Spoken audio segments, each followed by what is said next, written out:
তবে আমার কাছে খুব আশ্চর্য লাগছে যে যা যা বক্তব্য শুনলাম সে বক্তব্যতে মনে হচ্ছে পুলিশের ফায়ারিংয়ে কম লাগছে এদের সিভিলিয়ান ড্রেসে হাতে 7.62 আপনারা নিজে দেখছেন 7.62 মানে 7.62 রাইফেল।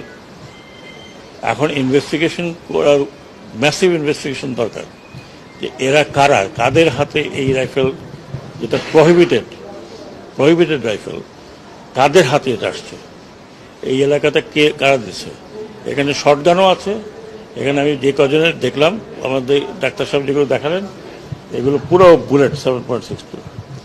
তো এইটা খুবই আমি বলবো যে উদ্বেগজনক।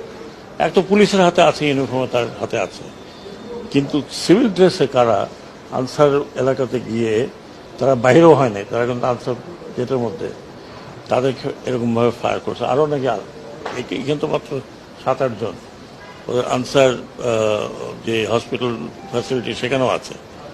এটা খুবই মারাত্মক। মানে তার মানে হচ্ছে যে আমরা সিভিলিয়ানকে আর্ম করেছি।